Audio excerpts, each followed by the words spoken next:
who serve us, focusing on the invisible battles our heroes face: mental health, homelessness, and reintegration challenges. Over the past 3 years, we've shared stories of resilience and hope. This year, we're amplifying our mission, spotlighting 4 incredible organizations that are making a real impact. The donations and sponsorships will go to helping these groups. We are honored to invite you to the 4th annual Mission for Healthy Heroes on February 22nd, 2025. This day-long event is dedicated to serving those who serve us, focusing on the invisible battles our heroes face: mental health, homelessness, and reintegration challenges. Over the past 3 years, we've shared stories of resilience and hope. This year, we're amplifying our mission, spotlighting 4 incredible organizations that are making a real impact. The donations and sponsorships will go to help.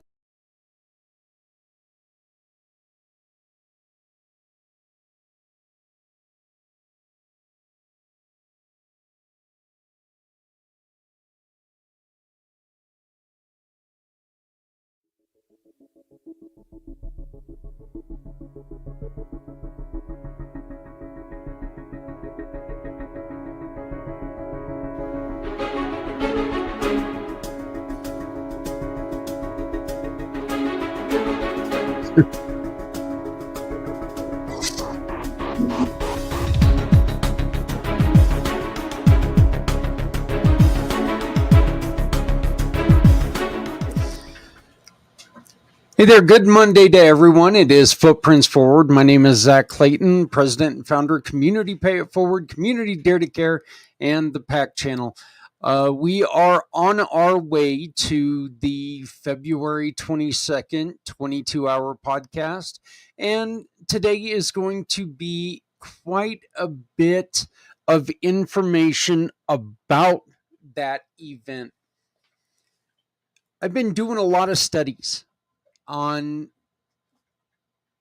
as I should, right? The one thing that I don't want to do is sit here and try to host an event and not be prepared for it.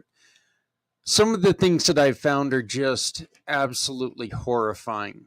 And I put together this video the other day because it really tells you the why.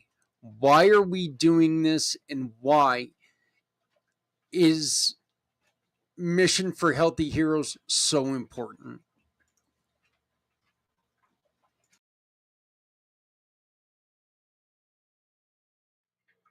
Hello, everyone. My name is Zach Clayton, and I need your help for an upcoming event called Mission for Healthy Heroes.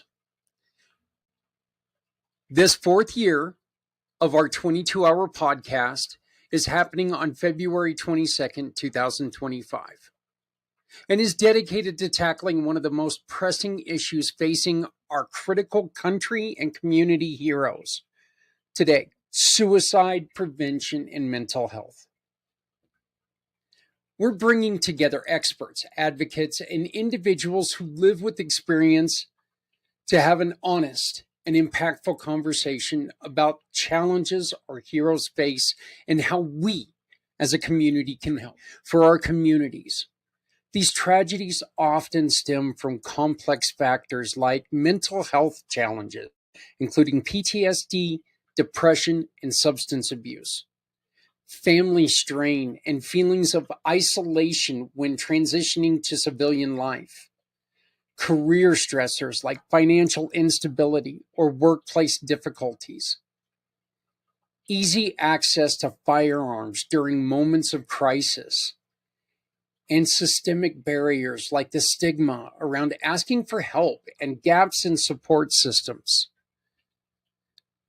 This is a problem that needs us all: professionals, advocates, families, and communities working together to find solutions. That's why I'm reaching out to you. We're looking for guest speakers to join this important conversation. Whether you're a mental health professional who works with our heroes, family members, or spouses who understand the challenges of this complex family lifestyle, advocates or nonprofit leaders supporting our heroes, researchers or policy experts working on systemic solutions, or a survivor who can share your personal story. We need to hear from you. Your voice and expertise could save lives by helping us shed the light on these issues and explore meaningful solutions.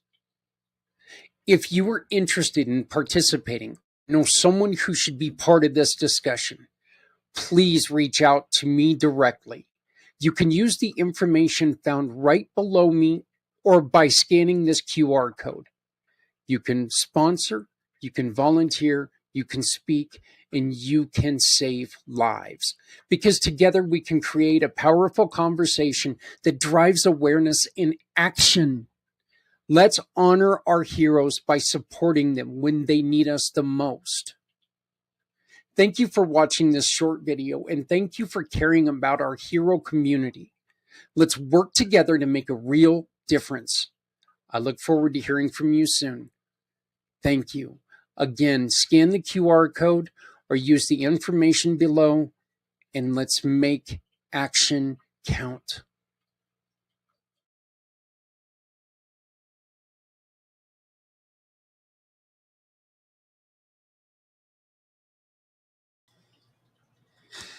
There is something very, very important that I need to make sure that we are talking about. And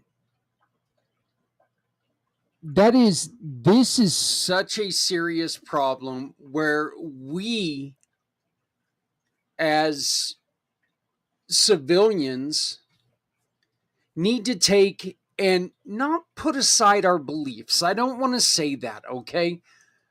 I fully believe that gun owners should own guns. I fully believe that not everyone should have automatic weapons. I fully believe that if a person is well in mind and well in health and well trained, by God, let him have one. I don't care about that. But I also fully believe having a loaded weapon is having a loaded weapon. We're going to be talking about things in situations where people had access to these fully loaded weapons, and if they wouldn't have, it would have saved their lives. I'm asking everyone to join us and give us their alternatives, okay? I would like to hear, and I'm going to say this, and this may become shocking or whatever, but I would like to see somebody from the left, somebody from the right, and somebody who is centrist, other than myself. Join us and let's have a, not debate, but an agreement on what it would look like if we put partisan politics aside and put mental health in the forefront. So I challenge you. I challenge anybody out there. Come on, let's talk about this. I will tell you this right now. If it gets too political, I'll cut you off and you'll be gone, because this is not what it's about. This is about our heroes, and this is about how they deserve to live. They deserve to live happy and be healthy.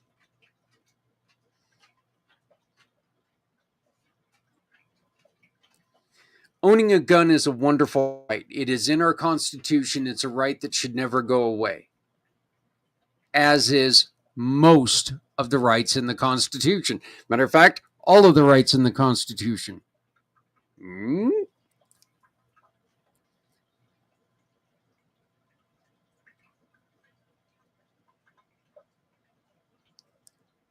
But there's got to be safety in it. And if someone is struggling, we need to make sure that we're protecting them as well.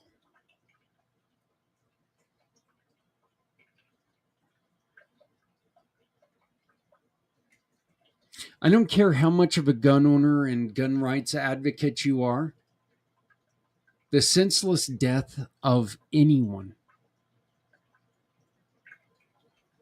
is not okay.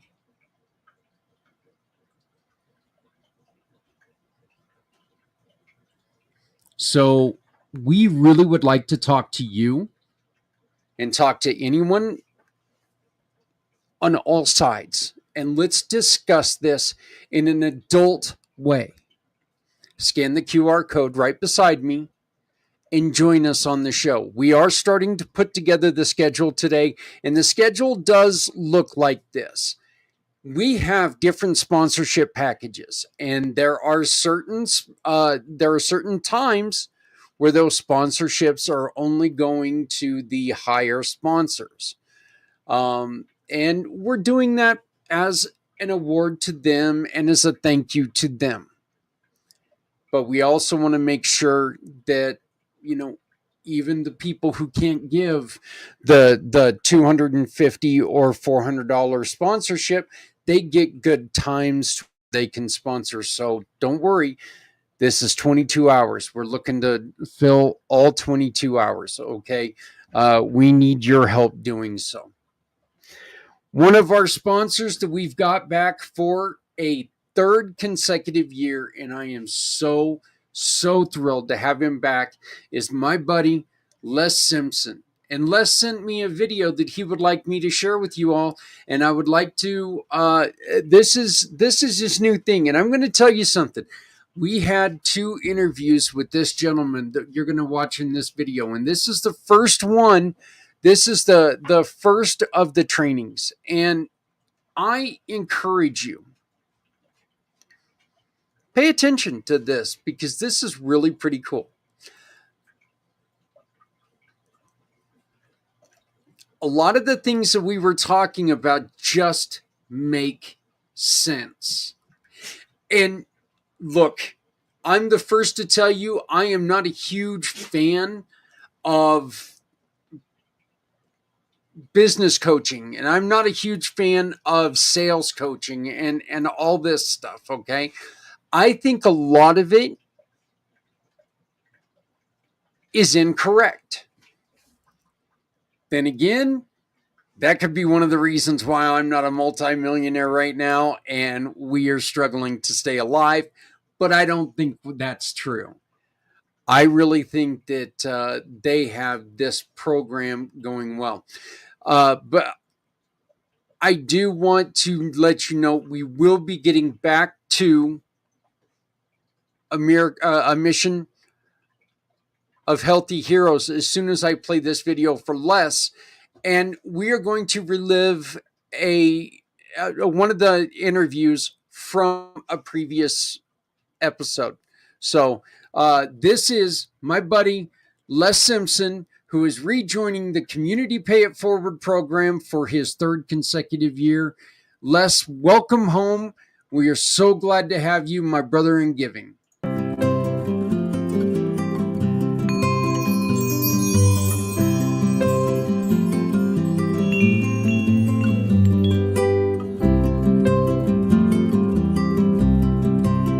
Hi there, J.W. Wilson here, founder and executive director at the Learning Code Institute. And I want to welcome you to your very first Cracking the Sales Code module. And before we dive in, there are a few quick tips that we want to share with you that will help you get the most sales results possible out of this program. First of all, this course will likely look completely different from any course you have ever taken before. Most of our participants, like you, are shocked when they learn about the structure of our disruptive courses and how they work.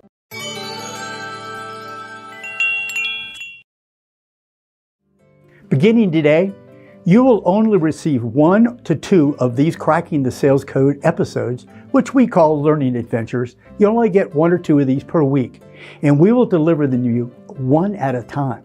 Now, you may be wondering why we are delivering information to you in such a different manner than you're used to on the web. Well, here's the reason why. In order for your brain to retain any new information, it needs to go through all 4 stages of the cycle of transformation. And these are information, action, feedback, and incubation. For now, do not concern yourself with all those details, because we will explain exactly how this cycle works in much greater depth in your upcoming learning adventures. The important piece for you to realize is that traditional courses that are not based on neuroscience deliver so much information to your brain so quickly that they leave your brain physically unable to absorb the content delivered. What's it feel like? It feels like drinking water from a fire hose. And this is exactly why 90% of the people who sign up for traditional online courses never, ever complete them. Worst of all, this outdated teaching style, which we've been using since the time of Aristotle, causes most of us to only retain 3 to 5% of what we try to learn.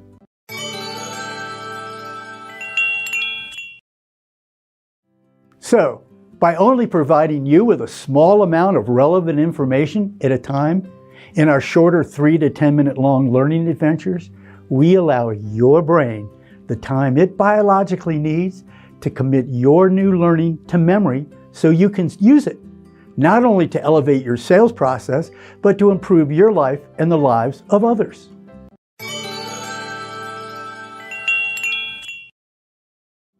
Better yet, perhaps the most disruptive feature of our new courses, these learning adventures, is that we include real-world actions for you to take, which we call access triggers.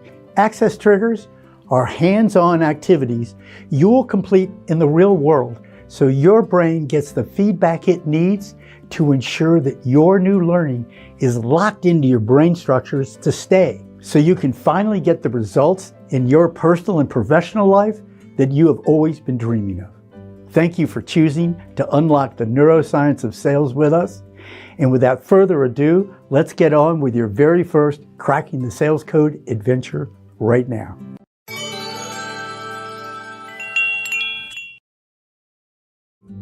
Hi, J.W. Wilson here, founder and executive director of the Learning Code Institute, where we are considered the world leader in understanding the neuroscientific basis of how we learn, change our behaviors, and motivate ourselves and others. We are delighted that you have chosen to join us for Cracking the Sales Code, how to use neuroscience to position your brand as number 1 in its field. Whether you're in big ticket sales, you do door-to-door sales, operate from a call center, or whatever you sell, whether it be real estate, cars, financial services, stocks, pharmaceuticals, insurance, consumer goods, whatever. Whatever your niche is, the material you are about to receive will not only break your thinking machine about the fastest ways to achieve exceptional sales, it will give you a whole new paradigm as to how to amass a tribe of followers who want more of you and more of what you are selling. And we at the Learning Code Institute personally guarantee that each of you are going to enjoy and reap huge benefits from these groundbreaking adventures in sales. Some of you are familiar with us, but for those who aren't, allow me to provide you a little background on how Cracking the Sales Code came about.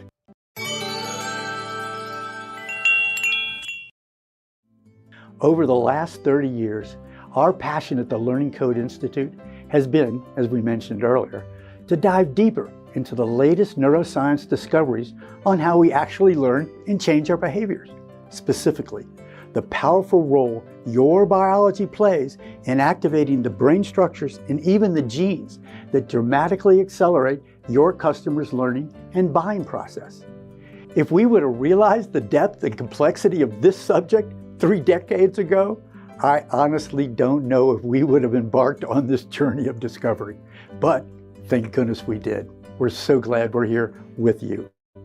This journey into how our brains and biology actually learn is an entire universe unto itself, drenched in complexity, more than we could have imagined. And yet, step by step, hour after hour, year after year, and thousands of scientific papers and books on neuroscience, genetics, quantum theory, epigenetics, biology, chaos theory, all that research later that we dove into, we arrived at a breakthrough in understanding the scientific basis of how to dramatically accelerate the speed and depth of learning, motivation, and behavior change. After publishing our best-selling book, Cracking the Learning Code, the science that is transforming how the world learns, motivates, and changes behaviors, numerous thought leaders and business executives and educators have called it the greatest learning discovery of the 21st century.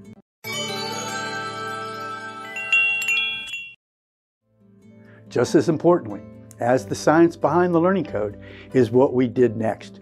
We began to develop practical, easy to understand applications to use this powerful scientific-based learning technology for specific interest groups like teachers, homeschool parents, addiction counselors, finance managers, and yes, people like you, sales professionals, which leads us to today. You are about to enter the rare air of knowledge about the most disruptive and effective sales tool and strategy ever created. Now, before I go further, I want to acknowledge that if you're an advanced skilled salesperson right now, it is likely that you will recognize that you're already using a lot of these strategies today. Certainly, the last 75 years of trial and error by thousands and thousands of salespeople have produced practices that do indeed produce results. We're not saying that they don't work, but ask yourself, how much work and how many mistakes were made to discover these few gems that really work for you right now? Imagine having at your fingertips a deep understanding of how your customers are thinking at any given situation at any moment, and then provide them with exactly what they need based on the latest neuroscientific understanding of what is happening in their brain. It changes everything. I'd also like to mention that our team includes multiple contributors who have strong sales backgrounds. They are highly experienced and have been very successful in sales, sales management, and in numerous industries that range from Fortune 100 to small businesses. In their careers, they have designed courses, written articles, and trained others in ways that have been very helpful into creating what we believe to be the finest sales course in the world. There have been volumes of books and courses on sales, many of them providing really valuable insights into how to increase productivity and sales rates. We believe Cracking the Sales Code stands alone, delivering disruptive information that has never been available to salespeople before. It's about understanding how the brain works and responds to your messaging. And for the first time, replaces trial and error with scientific-based strategies to effectively accomplish these goals, making more sales and creating more exceptional customer satisfaction. So again, I want to welcome you to Cracking the Sales Code. And in your next learning adventure, we're going to provide a more in-depth overview of the structure of this course and the ways it has been designed to produce better results than any course you have ever taken. So we'll see you shortly for an overview of this exciting adventure in sales.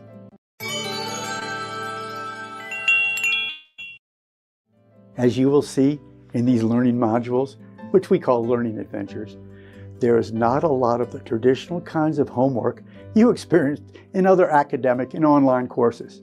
As you're going to learn in future learning adventures, we use what we call the cycle of transformation, which is specifically designed to activate specific brain structures and neurochemical systems that create the kind of learning in you that sticks. More on the cycle of transformation and how you can use it to accomplish and accelerate the mental, physical, and monetary return to you in the future. These learning code courses, really adventures, are not like drinking out of the fire hose of memorization and tests. They are designed to have your brain naturally and effortlessly encode the learning you need to succeed in life.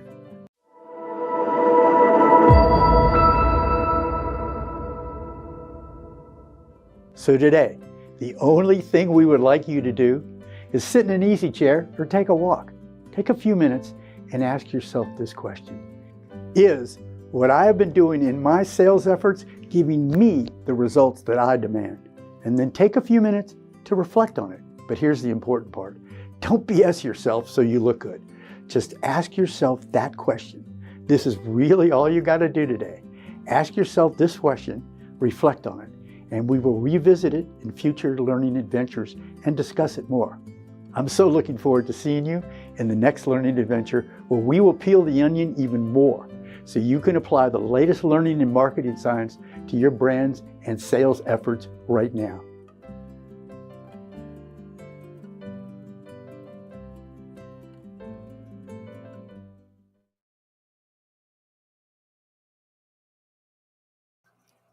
Hello, my name is Zach Clayton with Community Pay It Forward, Community Dare to Care, and the PAC channels. I'd like to take a real quick minute to tell you why we have created a mission for healthy heroes.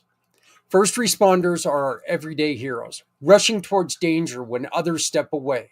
But behind the bravery lies a silent struggle with mental health. Research shows that 85% of first responders experience mental health challenges, like depression and PTSD. These conditions are significantly more common amongst them than in the general population.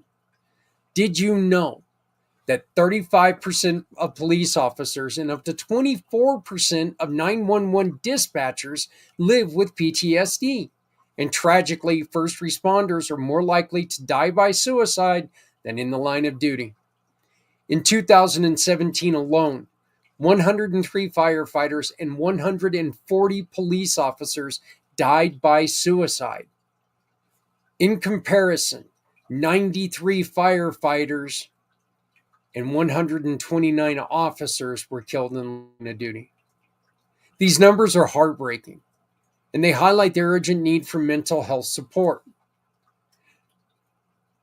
Yet many remain reluctant to seek help due to the stigma, concerns about confidentiality, and fear of career consequences.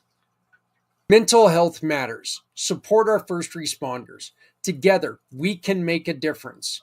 Join us on February 22nd for a mission for healthy heroes.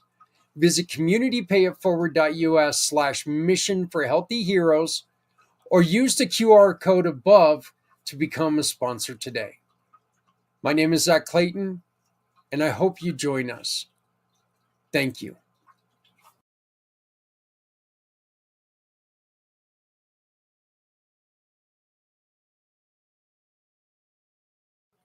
Joining us now is a guy I met a couple weeks ago. Consider him a really good friend. More importantly, he's a really, really good guy. Lot of hero services, Kyle. Your work with in the medical field and EMT and all this other stuff really makes you valuable to your community, and I think valuable to what we're doing because you can bring to light some of the things that are needed by so many. So I'd like to introduce Kyle Goodknight of kylegoodknight.com. Tell us a little bit about what you're trying to do, my friend. Hi, everybody, and thanks for having me. I appreciate it, Zach. So my name's Kyle Goodknight. I'm a first responder paramedic. I'm also a respiratory therapist. Was a therapist first, and then I went over into the first responder world about 20 years ago. Total of 26 plus years in the healthcare field and first responder stuff. So 20 of it is first responder. So what I'm actually doing is I've had an incident where I had my own PTSI. It was a blind side, I call it, because it was not expected. And I found myself in a rut, right? I found myself in a spiral, and I was trained well enough with my mentors that I was able to raise my hand and say, hey, something's not right. I don't know what's wrong. I just know it's not right. Right. So my mentor came to my home a day after my shift when all this stuff went down. And it wasn't just one thing. It was the same thing, but multiple times in a very short period of time. And and she deemed me to like, hey, are you willing to go get some help? And I said, absolutely. I was like, because I don't like feeling like this. I know it's gonna cause problems in more parts of my life, and not just, with my work. So I went and got some help, and got on the other side of it. And then I'm sitting there in a class one time, a big lecture. It was a seminar about EMS, and it's the same stuff up on stage. It's 12 leads, it's, trauma care, it's difficulty breathing, the difficult airway. And I'm like, yeah, those are all great, and we train on that a lot. One thing we've never got training on is how to build and fortify ourselves. From the beginning of my career, and goes back into the schooling. I went to school back in 97, so that ages me. There was no training on the hospital side respiratory about resilience and how to package things properly when we see what we see. And in EMS, there wasn't any training back then for us ourselves. I ended up speaking to several people as I started to build this course, because when I was sitting in that classroom, I'm like, I need to build a course about us. Because I know we have a problem, we have a stigma, we have that inability to say, hey, I do feel a little wonky as a whole, as a first responder whole, and that includes firefighters, EMTs, police, emergency dispatchers, corrections officers, all those first responders, right? And I ended up talking to several during my research on this. I talked to one police officer who was like, I said, hey, how much training do you get in the academy? He's like, 2 hours. I'm like, oh, that's awesome. 2 hours a week. That's what you guys are doing now. That's great. You guys totally need that. He's like, no. He's like, 2 hours for the entire time we talk about ourselves. And I'm like, oh, that's a problem. 2 hours isn't enough. We know it takes anywhere between 66 days and 285 days, I think, as the research said, to establish a habit. And to establish self-care and to establish resilience, you need to do it over time with someone who's been there and done that and can help you. So basically, that's what I'm doing. I've created a course. I've found some very good tools and knowledge and things that tie a lot together. That things that tied together for me, including before I became a medical professional, so like it goes back that far. And a lot of people don't understand that that's tied together. Our brain health, our communication with our family, whether that's you're married and have a wife and kids, or whether that's your parents when you're a young EMT or a young firefighter or police officer and you don't have a true family yet. You may only have your family as in your mom and dad and brothers and sisters or whatever your dynamic is. That is still important too, because if they don't understand your world, then that's a stressor, right? And of course, it's not all about the stress we see on scene. It's not all about that. It's the stress about your home life. You're away from your family for extended periods of time. And this is why it even goes into like the hospital realm. Hospital realm people, I worked 12-hour shifts at the hospital, sometimes 3 days in a row, sometimes over weekends where everything was going on with the rest of my family because they're not in healthcare, or most of them weren't in healthcare. My wife's a nurse. So, I mean, that was a double whammy, right? So it was one of those things where it's not just what we see and what we deal with at the job. It's also what we deal with at home. I mean, the other day it snowed 8 inches in like an hour here where I live. And I wasn't there to help clear it all, and that doesn't feel great. I want to be there, like my wife's out there with her broken finger trying to because the dog's broke her finger a couple months ago and it's still healing. She's out there trying to move 8 inches of snow. That's not fun for her. I don't like that. My garage door, anytime it's ever any problems that happened. And this is Murphy's / first responders law, if you will. If anything goes wrong, it's when you're on duty, right? Car broke down when she was 8 months pregnant. I couldn't get to her. I was in the middle of a shift, garage door bust. She can't get out of the garage to go to work and I can't, I'm not there to help lift it because it's a heavy, once that spring, everybody knows once the spring breaks, it's a very heavy door. But luckily, we have neighbors, thank God. But, that's all part of it. It's not just what we see on scene. It's how we bridge the gap and how we come back home and present ourselves too. If we present ourselves under that same stress that we were just in, then that's not good for our kids, our parents, our wives, our husbands, our significant others, whatever you want to call, who you have at home, who you come home to, your own dogs. If you live by yourself as a first responder and you come home to your dogs, and maybe that's a little caveat, because dogs always make me happy no matter what, and unless they've got diarrhea or sick, then I'm really cranky. Yeah. I got one right now that was pushing up my elbow just a second ago. I kind of look like I'm surprised mine haven't come and showed their faces. I got big dog. I got five dogs. So, real quick question for you. First off, I want to kind of remind people out there that one of the things that you as EMS has to deal with every day, as just a normal citizen, how aggravating it is when other people are driving. Imagine having to get to a place very quickly, and not because you're running late, because someone's life is in danger, right, with the way that these other people drive. Okay, Yeah. so that would be one thing. Kyle, please explain to me the difference between PTSD and PTSI.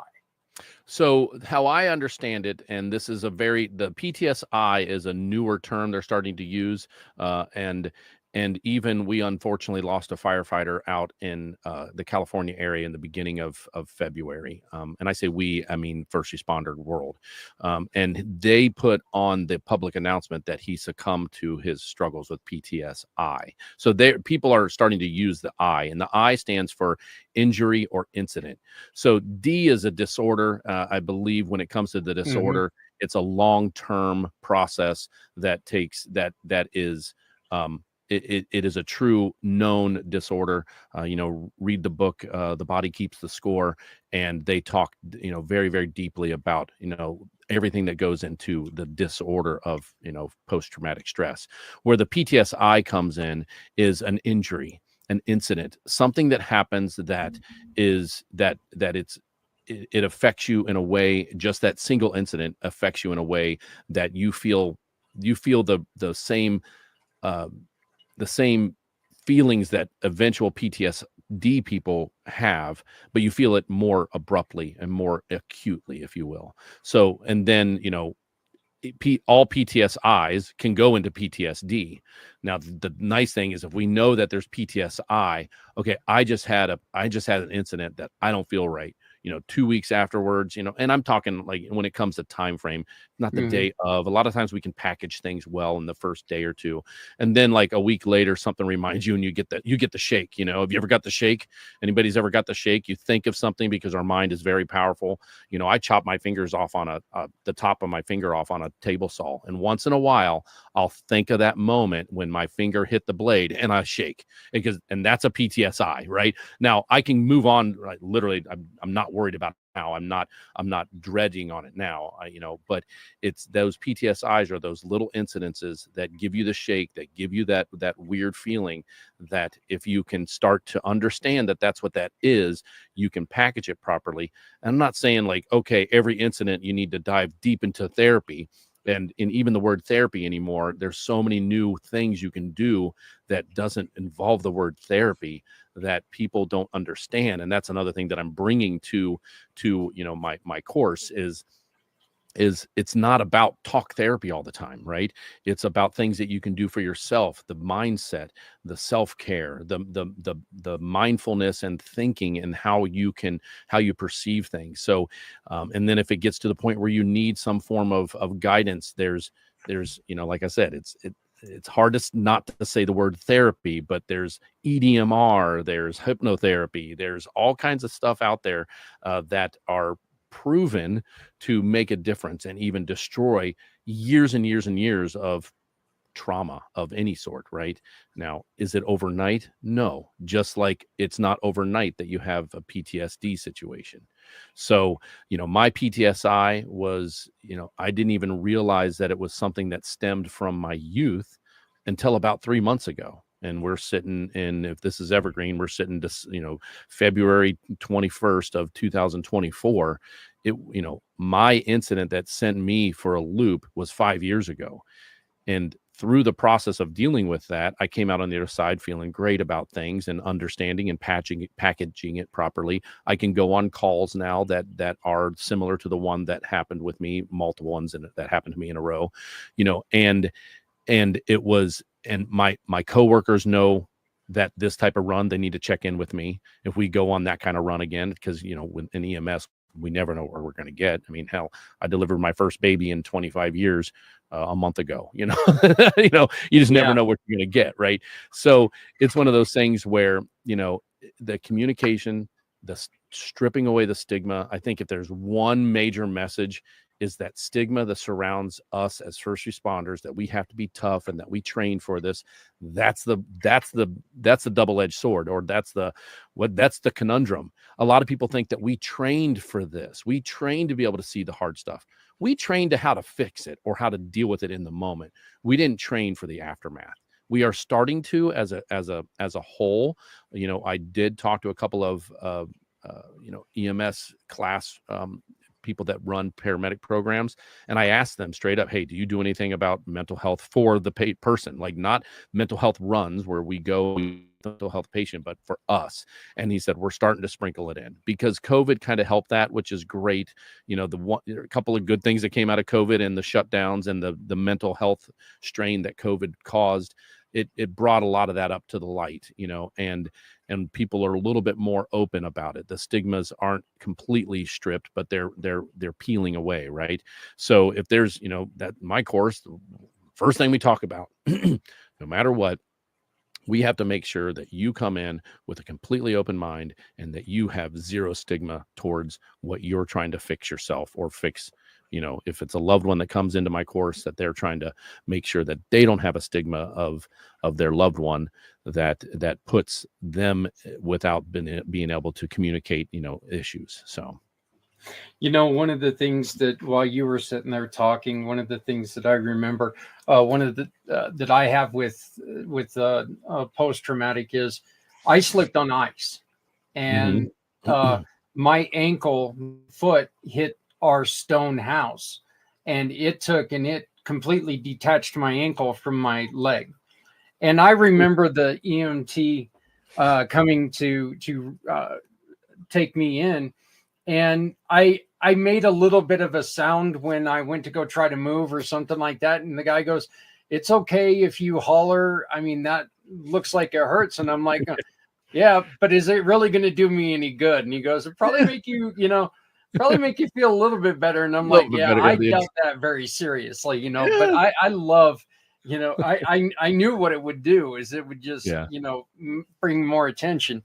But right. that was a fun time. I couldn't imagine what they thought of when they first walked into the yard, though, because it was the middle of winter. Obviously, there was ice on the ground. You don't get a lot of ice on the ground in the middle of summer. So, hi, go now, please. But my dad came out of the house and threw a cover over me. So these EMS guys come walking up. There's a covered up body on the ground, So I couldn't imagine what they were thinking. It's like going, wait, I thought we were here for a leg injury. For a broken leg, yeah, exactly. So, but let me ask you this: your wife, yourself, working in this, do you two often talk to each other about stressors, or is it better for the relationship and for yourselves to talk to someone else and not, because I could see how, you've got that old saying, leave work at work, leave home at home. And look, that's impossible for anyone. That's the way it is. It's impossible for anyone. But I would imagine it would really be difficult to do that if you two would really need to talk to each other about that, right? To a point. So how do you two manage that? Well, we didn't manage it for a while, and that's why we faced divorce at one point in time in our marriage. About 12 years in, I came home from a shift, and she's like, "Hey, I'm done." And I'm like, "What?" And she's like, "Yeah, I'm moving out." And I'm like, wait, whoa, what? Hold on. So it was one of those things where that was through unpackaging all of that, we spent 2 years unpackaging and reconciling our marriage, which was fine. Out of 24 years so far, 2 years is a drop in the bucket. Mm-hmm. And I'm totally happy, that my kids got to grow up in a, because they were younger then. They were probably 9 and 6, 5 and 8, right around there. So they got to grow up in their informative years with, a combined household and not split up. So that was nice. And that was one focus that her and I had. But what we found during that process was that we were in a crazy cycle. And the crazy cycle comes from the book, Love and Respect. And what it is, hey, I'm not showing you love, so therefore you're not going to show me love. Or I'm not showing you respect, so therefore I'm not showing you respect. And that comes with, not talking about our jobs, not communicating. So another big part of what I talk to people about is communication. Communication in general can open up a lot of doors. You don't have to go into detail. You don't, like HIPAA rules. We're really not allowed to go into detail. We can do some generalities. There's plenty of people that I've seen be like, hey, I saw your wife the other day. And I'm like, oh yeah, where'd you see her? At the store? And like, no, I was in the doctor's office. She didn't tell you? I'm like, oh, hell, she don't tell me she sees anybody we know. Like, that's not allowed. She can get fired for that. Like, I'm like, now that you told me that you go to her practice, I still can't even go back and ask her about what you guys discussed, right? I can just, hey, oh, by the way, I heard that blah, blah, blah goes to your practice now. And she goes, oh, that's Hey, Lloyd nice. just told me about his warts. What did you see? Right. Right. Yeah, exactly. I'm like, even when I'm like, oh, by the way, I bumped it. And we're talking about neighbors. I mean, I've got neighbors come up to me years later and be like, oh yeah, well, I saw Jen today. She was busybody all around the office. And I'm like, oh, okay. You must go to her practice. Yeah. You didn't know that? I'm like, yep. And then even when I go back and talk to her, I'm like, oh, I found out that, this neighbor goes to your office now. She's like, okay, that's nice. And she does it it's like she shuts it down. It's so nice. Right. But when it comes to what we see at work and what we deal with at work, because she's a pediatric nurse, and there's parents I'm telling you right now, it's not the pediatrics that's the problem. It's some of the parents, right? Just like typical, like when dogs are a basket case, it's their handler, right? Their handler doesn't know how to control the dog. So, but she has a high stress environment as well. And we are now, the communication has been fixed. We've done it with our kids. We don't sugarcoat anything with our kids, age appropriately, mind you. You don't come home and, talk about the crazy stuff sometimes, but hey, by the way, dad had a pretty rough night last night. We had a pretty important call, and just, if I feel a little off today, just that's what it is. I'm going to do my best to try to get myself in the present to make sure that I'm here for you as well, and I'm not distant. So communication is really the key. And yes, we do share with one another our struggles at work. Now we get to the point where we're trying, I do my best not to try to get, if it's something that is stressful to me and is not, and it got me into a fit of discomfort or anger at work, I try not to get back into that anger at home when I'm telling her what my day was like. And that's the important thing. And we do listen to each other. We do give support to one another. And it's better now, of course, than it's ever been, because we've just got so much practice at it, right? And, it's not perfect when you first start out trying to communicate your outside of the home world with your loved ones. But, it's just a matter of appropriately and legally being able to explain what you have gone through, and that why you may feel a little off today, and things, hey, what makes me feel good is to sit down and build Legos with you, buddy. If I come home and I'm like, hey bud, I know you said earlier that you like to build Legos with me. Let's go ahead and build some Legos for a couple of minutes, and just, let's do something together so I can get away from what I dealt with yesterday at work, and I can focus on you. So communication, I think, is honestly the bottom line of what we need to do when it comes to our loved ones and our jobs. And that can be tough. Sometimes people don't want to hear it, and that can be something where a third party person, not a counselor, a moderator of some sort, somebody who is trained to unpackage. That's one thing that when we went through our couples therapy, we were able, our third party person wasn't like a shrink. He was more of a moderator, right? He was a counselor. And what he was able to do was, like, the words that came out of my mouth that she didn't understand, he was able to, like, say, hey, what he really means in guy talk for you to understand is this. And that's one thing we learned during that process, is that she communicates it a little bit differently than I do, and how to unpackage what I'm communicating, right? So that would be, those moderators, they've got to have nerves of steel, because you gotta go to that point where I'm not trying to mansplain something to you, right? But what and I see a lot of times that there are conversations that you're in an argument with somebody where two people are saying the exact same thing, but they're saying it different, and it comes across as you're arguing, and it's like, we're not arguing, we're saying the exact same damn thing. Look, I just say it this way, you say it that way, but it means the same thing. Let me ask you this, because this is one of the things, and see, I wrote this down, and like we were talking about earlier, if I write it down, I'm going to see it after we're done, and I'm going to be like, going, we didn't even get a chance to ask that. So what are the difference between what are the stressors difference between an EMS and respiratory therapy? Because that's a good therapy. One. Oh my gosh, that's a great one. So respiratory therapy, if people don't know what that is, we're the ones that deal with the ventilators and breathing treatments. And we're basically, the easiest way to say it, to understand it, is we're a nurse specifically for the respiratory system, airway and lungs. We do have some cardiopulmonary departments that sometimes we do some cardio stuff, and they're combined.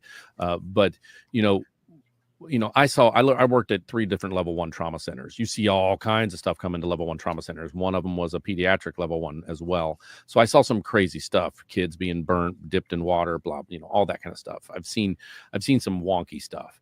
And I think the difference where the stressors are there is you don't really have any downtime. You just have to go to the next patient. And there's also the fact that most hospitals help more people than they don't, right? More people survive their stay at the hospital than die at a hospital. A lot of people think, well, I don't want to go to the hospital. People die there. Well, people die on our roadways way more than our hospital systems. But when it comes to the stress between the two, when we're done with the run, sometimes we don't ever find out anything about what happened to that person. We're lucky enough now, my department now will have a digital format for our charting, and I can click a button that says follow up, and we have a team that follows up. We have different people for each hospital in our local area that have connections to get in HIPAA permitted, to get the information after 2 weeks, 3 weeks, ever long it takes to get the diagnosis from them of what happened with that person, and we get follow up. We get closure, right, with that. And I think that's a big thing, where for a lot of times people that don't have the closure, the wondering if what I did helped, or if it didn't help, what could I have done differently, and then critique my care, right? So respiratory wise, it's high stress, and the fact that there's, I've had 5 ventilators one time in a 12-hour shift that came into the ER, and 3 of those were overdoses that were dropped off on our front porch, right? You're like, whoa, that's a stressful situation. Yeah. That was also for me a very adrenaline rush for me. And it was stressful in the moment, but I knew that I was doing everything in every single moment to help that person survive. And that is helpful, right? So then I see that person walk out of the hospital later on that day, or 2 weeks from then if they get put in the ICU, or traumas that come in and I see them, after surgery up, because with respiratory, we kind of float the hospital. We're not always in the ER, or we cover the floors, we cover ICUs, and we rotate. So there's times when you see, and you have the ability in the hospital to walk up and see how a patient was doing that you came into the ER. So there's a lot more closure, and a lot more, you see a lot of the things that happen on the backside where they survive or they get better, and that feels good. And you don't have those same stressors that were crazy in the moment. You see things, I mean, I've had a patient where he dove into a pool, broke his neck. Well, I became pretty close to him in the ICU setting because I cared for him for weeks. And after that was all said and done, him and his family, because we got to be so close, they invited me over for a visit at their home to see his home life now that was changed. And he was an ex Big Ten football player, right? And it was one of those things where, I got to see how he, unfortunately, yes, he is paralyzed, but he is living a life and his brain is still intact, and he is still able to have a conversation. And I got to see that. So that the stressors of his injury that were on me during that time, they're not there, because I know that he got to the backside of it with some form of life, right? And that's very helpful. So it is a big difference between the respiratory stress and the EMS stress. Sometimes with the EMS stress, there's things, because I personally, and a lot of us, I would think, a lot of first responders, they operate in the community that they live in, or they're close to, or they get close to. My specific PTSI, it affected my whole family. The person I was unable to help because they were already gone was actually a friend of my daughter. And when I came home, she was crying, and I'm like, "What's going on, babe?" And she's like, "My friend just died, and somebody I go to school with." And I'm like, "Oh my God." And she looked on my face and knew that I was on that run, because she put two together, that we live really close to where her friend lives, and that I was at work and then I just came home. And she was like, "Oh my God, you were on that." And I'm like, "Yeah, but babe, I was." And, why couldn't you help her, Dad? I mean, come on. I mean, Yeah.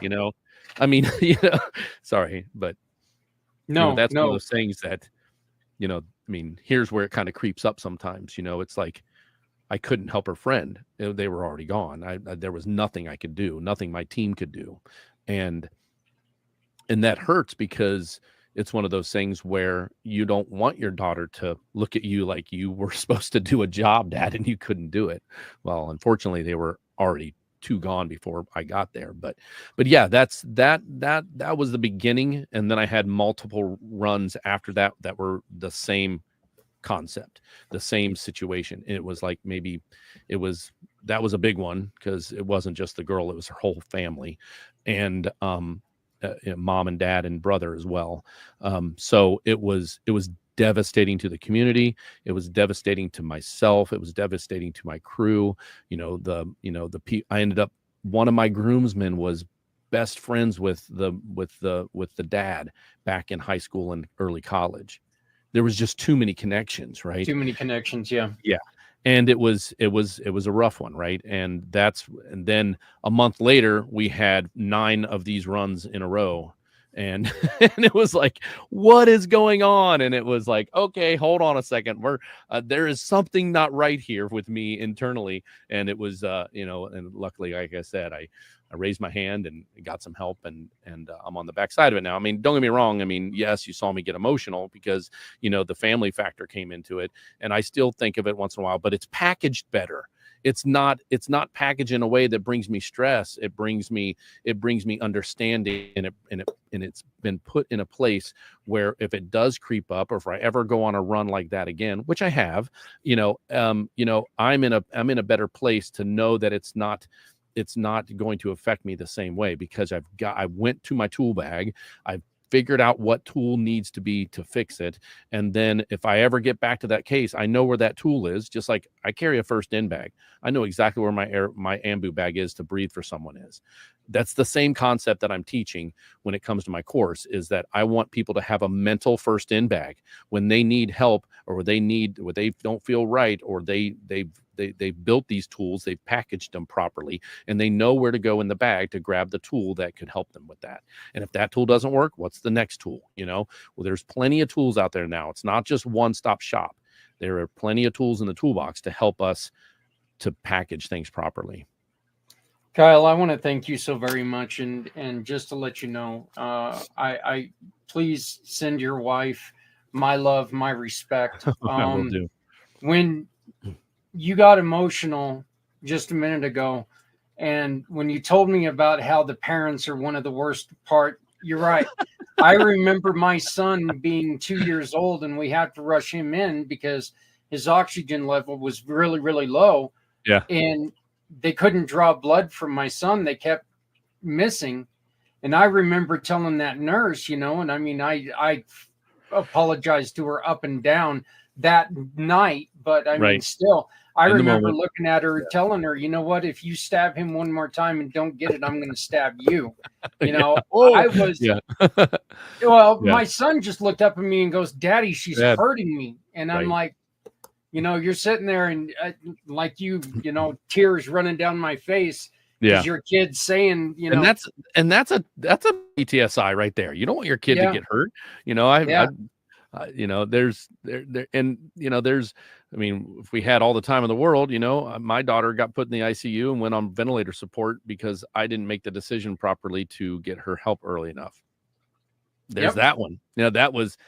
That messed me up, because it was like, wait a second, I didn't make a decision, and I'm a paramedic. I should have seen this coming, and unfortunately, I didn't. There's nothing in this world that'll make your life change worse or more than your kids. Oh, no doubt. Decision that you made on your kids. So, yep, exactly.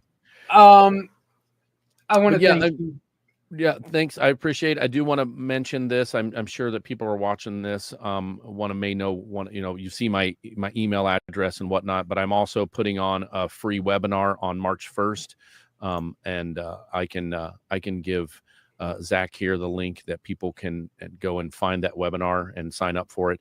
Come to get to know me a little bit more. I have a couple of things that can help you in the moment during that webinar. It's not the full course, of course not. Remember, we talked about 66 to 285 days, but it is definitely something where I want to make sure that anybody watching this, whether you're a first responder, a family member of a first responder, in nursing, hospital work, any type of high stress situation, I really feel as I was building this, that this could actually extend out to anybody in high stress. A lot of the same concepts are anything with high stress, not just first responder and what we see. So, because we know that there's heck, one of the most stressful jobs I ever had was when I was in the corporate world, and developing medical products. That was a very high stress job for some reason. And I'm like, nope, I want to go back to clinical.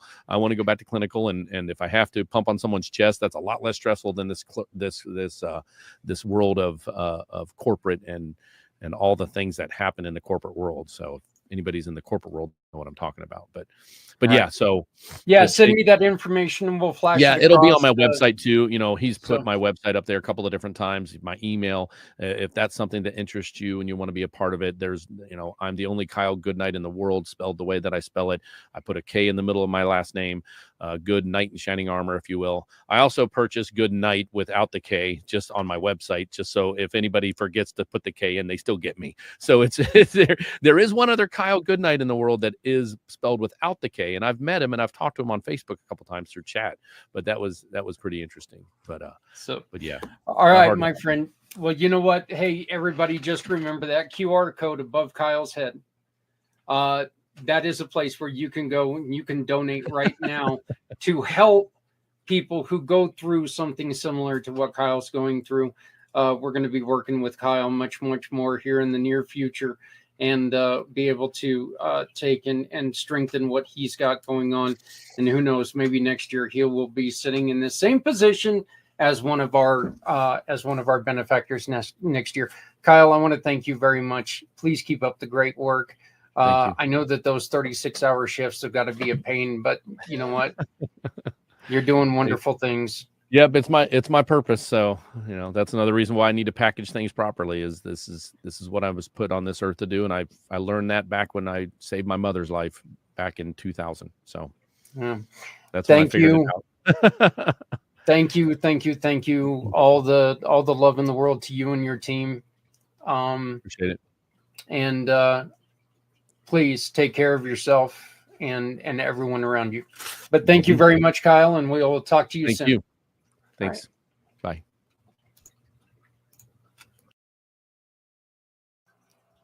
Hello, my name is Zach Clayton with Community Pay It Forward, Community Dare to Care, and the Pack Channels.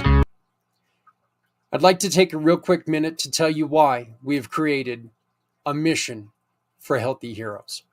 First responders are our everyday heroes, rushing towards danger when others step away. But behind the bravery lies a silent struggle with mental health. Research shows that 85% of first responders experience mental health challenges, like depression and PTSD. These conditions are significantly more common amongst them than in the general population.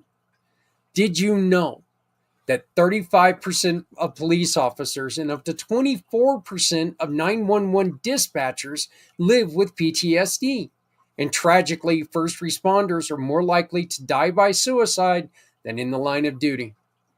In 2017 alone, 103 firefighters and 140 police officers died by suicide. In comparison, 93 firefighters and 129 officers were killed in the line of duty. These numbers are heartbreaking, and they highlight the urgent need for mental health support. Yet many remain reluctant to seek help due to the stigma, concerns about confidentiality, and fear of career consequences. Mental health matters. Support our first responders. Together, we can make a difference. Join us on February 22nd for a mission for healthy heroes. Visit communitypayitforward.us/mission for healthy heroes or use the QR code above to become a sponsor today. My name is Zach Clayton, and I hope you join us. Thank you.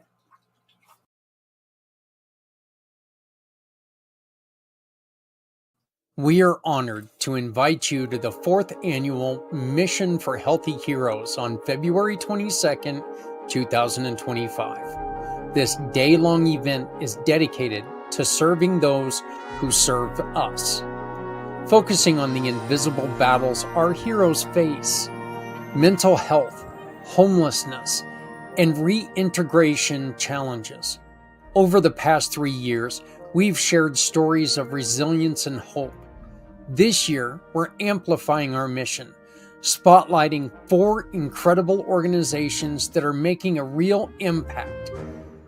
The donations and sponsorships will go to helping these groups, providing critical resources to all of our heroes, both country and community. You can help too. Share your story, partner with us, or become a sponsor.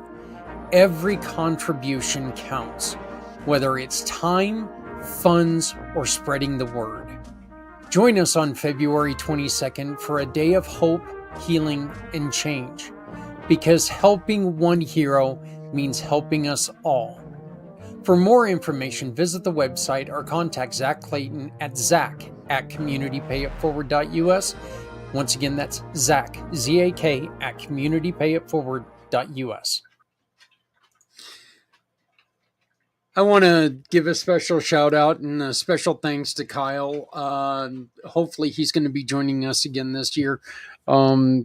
We have put more of an emphasis on our first responders, on our community heroes. So his program is going to really fit in right in with what we were doing. So, but again, just revisiting that interview from last year, you know,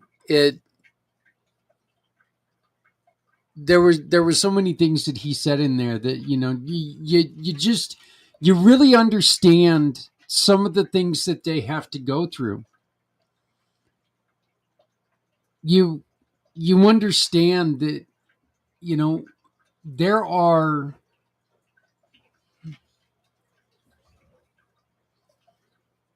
Unbelievable. That these are wonderful people in extraordinary pressures.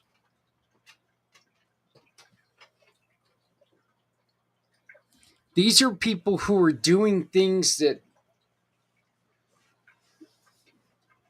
just imagine putting yourself in that situation. Imagine rolling up, like he said, rolling up on a scene and then finding out that that's one of your daughter's very best friends.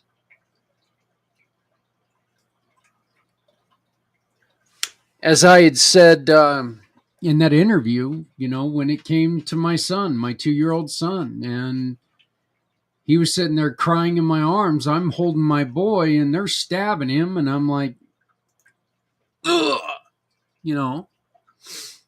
well,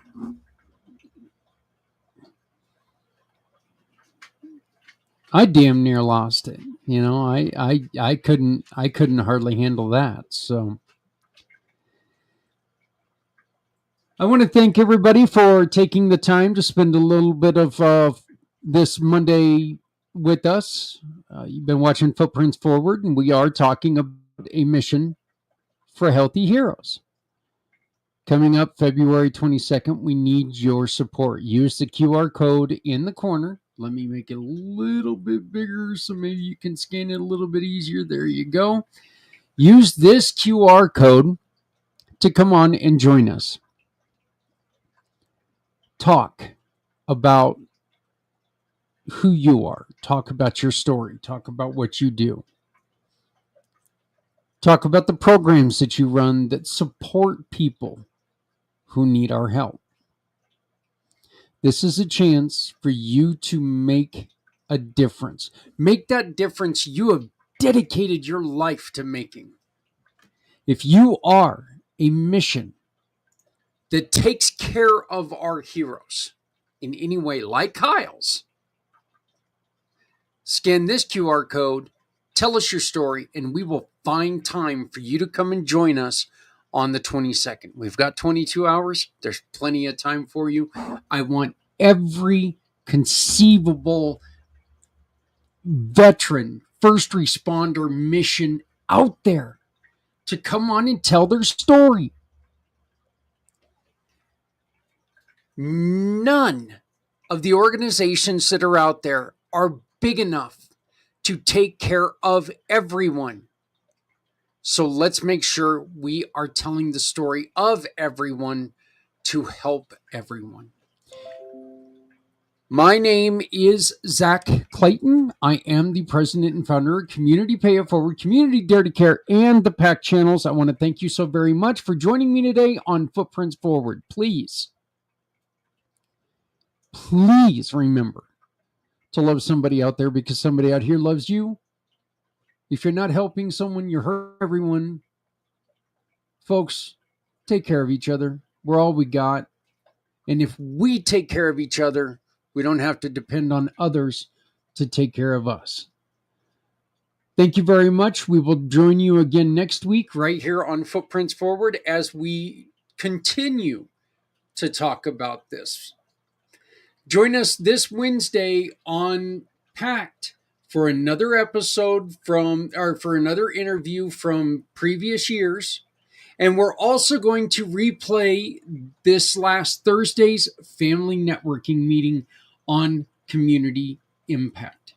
Thank you so very much. Have a wonderful, wonderful day. Take care of yourself. Take care of others. Let's have fun. Let's be safe. And folks, let's take care of people.